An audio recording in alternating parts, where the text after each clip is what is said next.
I wrote about this. For a deep dive on this, you could read Masters and Slaves of Money.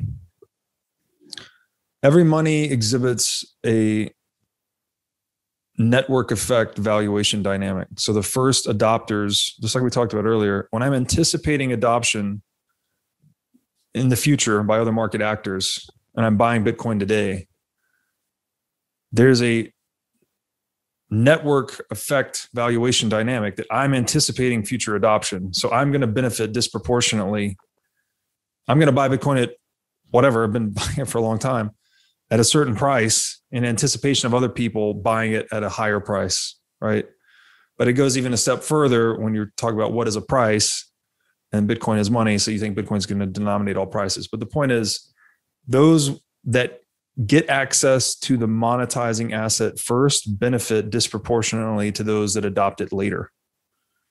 Same was true as gold, right? When gold was monetizing, if I could go back in time, like, oh, I think I figured out money. I read Austrian economics, which one is, it's kind of a silly example because the literature wasn't available then. But if somehow you figured it out that gold was going to monetize and you could accumulate a bunch of gold before it did, you'd be super rich when it did monetize, right? It would be worth, it had increased in purchasing power a lot.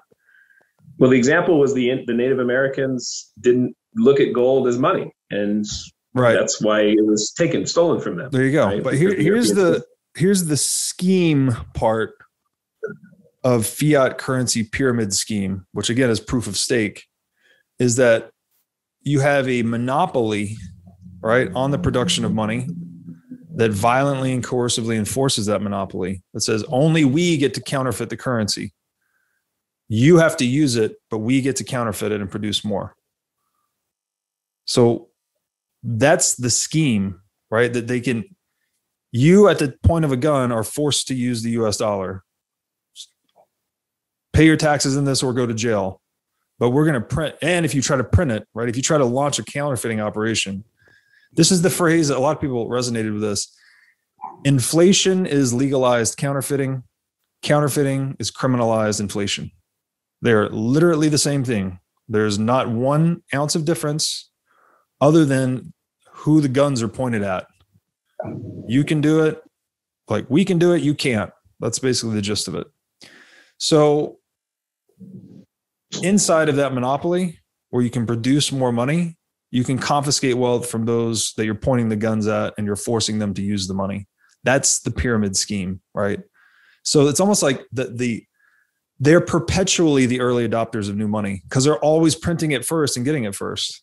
Everyone within the protection of the legal monopoly that includes both bureaucrats and central bank shareholders and other politically connected insiders, they are perpetually awarding themselves the position of newest adopter of money by having access to freshly printed fiat currency first.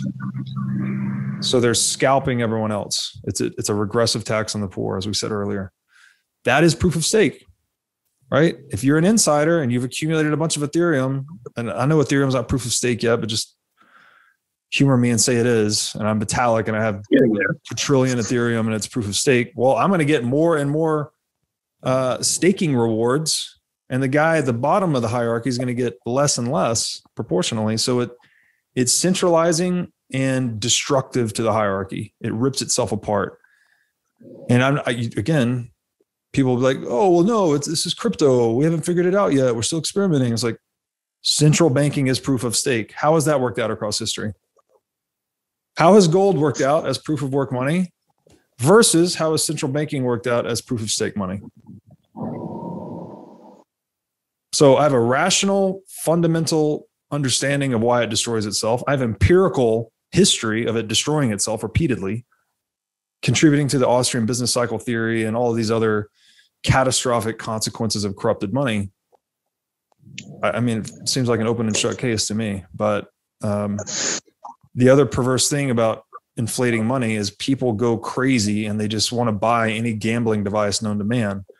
That's why Shiba Inu, Dubu coin, and all these other things are going through the roof. People are they're gambling. And I think this is going to get worse, by the way. The more dollars we print, the more that gambling behavior will grow until the dollar collapses.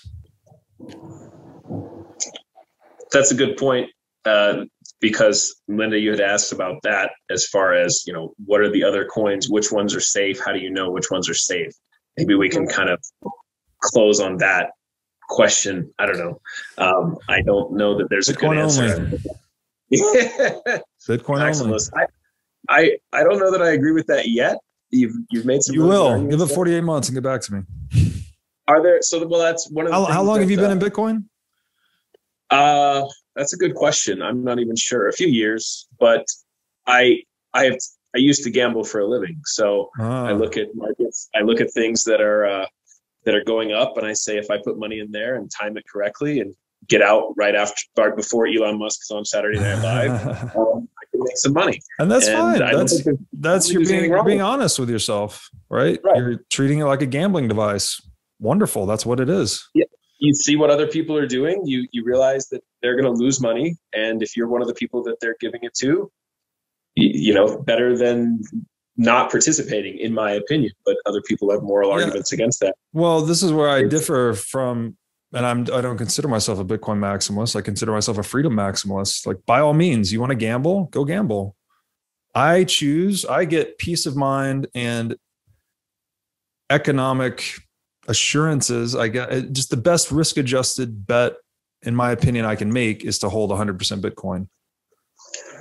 I have no moral judgment on someone who wants to go out and trade shit coins and do whatever, but it's a blurry line though, because once you become a pusher of one of these projects, especially when you start saying things like we're the next Bitcoin, I mean, you're lying, right? You're lying. If you don't know you're lying, you're self-deceiving. So it is a blurry line that I choose to just kind of keep at arm's length.